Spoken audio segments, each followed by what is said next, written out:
Your pet would like to have a word with you. In fact, your dog, cat, bird, horse, fish, even bearded dragon would like to have an entire conversation with you. But having that trans-species discussion is difficult without an interpreter or go-between, a specifically skilled individual who's been communicating with our animal friends for more than 3 decades, bridging gaps in understanding, elevating relationships, building peace and harmony among all Earth's creatures. That person is Suzan Vaughn, the Animal Whisperer.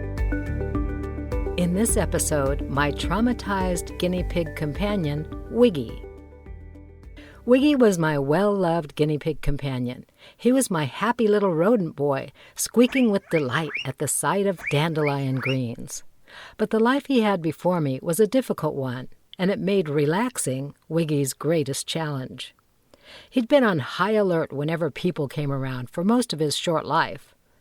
I wanted this sweet character to know what human love and care felt like, and eventually he agreed to let me show him. When I met him, Wiggy lived in an aquarium filled with torn-up newspaper. He had crusty ears and sneezed a lot from the ink on the paper, the cigarette smoke that filled the air, and a high level of anxiety. I'm an animal communication specialist, so Wiggy and I have had many conversations. Let me tell you about one of them. When I asked Wiggy telepathically if he wanted to come and live with me, he said, "No, I love my people."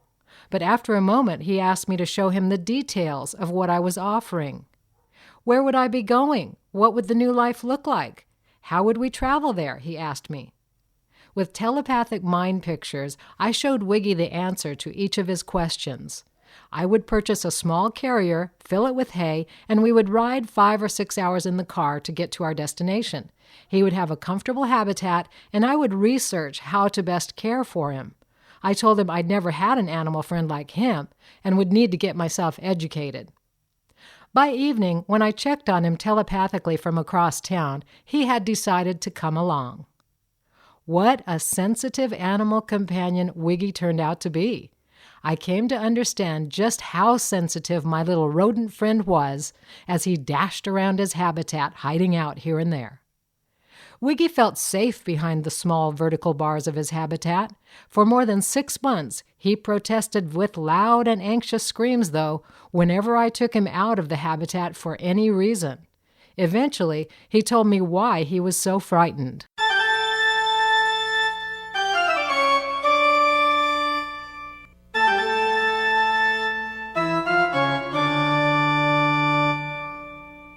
Wiggy came to be my animal companion when his people let me know they didn't want to care for him anymore. So I decided to adopt the little herbivore.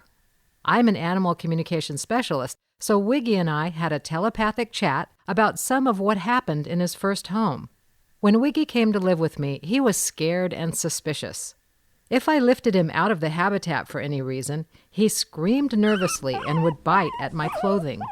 "No bite," I would tell him aloud, while sending him an image of being relaxed with my handling. When I carried Wiggy back to his habitat, he squirmed and squealed in distress.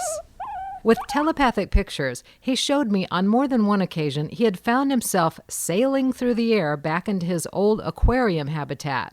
He had to recover from the impact each time. Wiggy was once considered entertainment for his human caretakers. He was often placed into a room full of dogs as the people stood by to see what would happen. Wiggy retreated under newspaper or hid behind whatever he could find. He used his natural defense of staying absolutely still to stay safe. Wiggy was also hoisted up onto high door frames and ledges to, quote, check his balance. Thick rubber gloves were used when handling Wiggy, since he would try to bite during these, quote, balance tests. Wiggy again stayed perfectly still until they took him down. Wiggy no longer bites. His health is much improved with daily organic greens, and every day he inspires his new human family to eat more salads. For more episodes in this series, be sure to like, share, and subscribe. To learn all about Suzan Vaughn and her services, visit her website at AnimalWhisperer.net. Be part of the community by subscribing to her Facebook page, AnimalWhisperer.net. Then sign up for Suzan's newsletter to enjoy more of her fascinating animal-human communication stories.